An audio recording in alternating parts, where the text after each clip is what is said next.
বিসমিল্লাহির রহমানির রহিম। গোতালা এলাকাবাসীর উদ্যোগে আজকের এই মাদক বিরোধী সবার সম্মানিত সভাপতি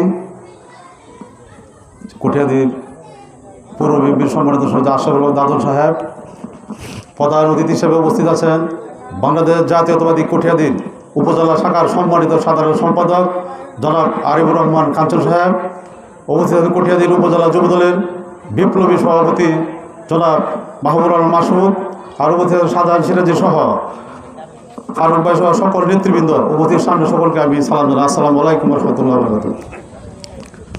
আসলে নতুন বাংলাদেশ একটি সুন্দর একটি বাংলাদেশ, আমরা সকলেই সুন্দর বাংলাদেশে বাস করতে চাই, ভালো একটা সমাজে আমরা বাস করতে চাই।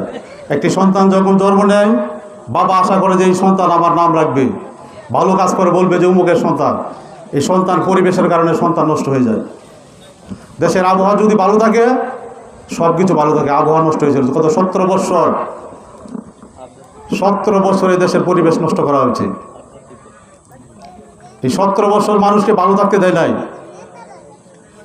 ন্যায্য অধিকার বলতে একটা কবিতার একটা বলি, গোসল করিব সাঁতার কাটিব, মাথা না ভিজাইব, সত্য জানিয়া বুঝেও স্বীকার না করিব। এই 17 বছরের অবস্থা ছিল এরকম যে সত্য স্বীকার কেউ করে নাই। সেটা আইন শৃঙ্খলা বাহিনী হোক, সমাজের নেতৃস্থানীয় নেতৃবৃন্দ হোক, চোখের সামনে অন্যায় হচ্ছে, এটাকে অন্যায় বলা যাবে না, বলতে গেলে তাদের উপরে জর্জাপটা আসতো।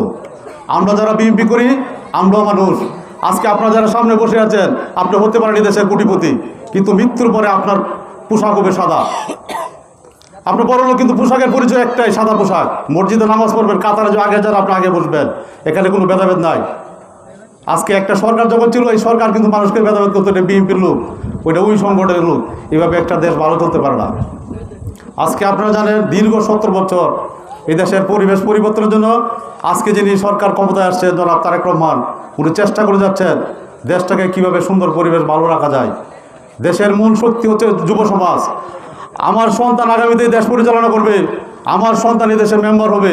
কিন্তু আজকে যদি পরিবেশ ভালো না থাকে, নেতৃত্ব দেওয়ার সুযোগ থাকে না। কোনো বোর্ডের অবস্থা ছিল না, ভোট দিতে পারে নাই। তো সামনে আপনাদেরকে আমি একটা অনুরোধ করব, আমরা সকলেই একটা পরিবারের সদস্য। আপনার গতকাল বাড়ি কটিয়াদীর বাড়ি না, আমরা সবাই একত্রিত এক এলাকায় বাস করি। আজকে কটিয়াদীরে যদি ক্রাইম হয়, এটা পেপারে নিউজ আসবে যে এই এলাকায় ঘটনা করছে, চান্দা কটিয়াদী সহকারে আসবে। আমরা সকলে চেষ্টা করব এই সমাজকে ভালো করার জন্য। জনাব তারেক রহমান বারবার চেষ্টা করছেন, আপনারা জানেন, রাতের দিনে পরিশ্রম করে যাচ্ছেন যে এই সমাজের পরিবর্তন উন্নয়নের জন্য কী করা যায়। একটা গাছ লাগানোর পরে কিন্তু গাছের যদি ডালপালা কেটে ফেলা হয়, গাছ বেশি দিন বাঁচে না। আমরা বিএনপিকে বারবার মারার জন্য সব অঙ্গ সংগঠন থেকে শুরু করে এমন জর্জাপটা সহ্য করতে হয়েছে। আজকে আল্লাহর অশেষ মেহরবানিতে সুন্দর একটা পরিবেশে আমরা বসবাস করতে চেষ্টা করতেছি।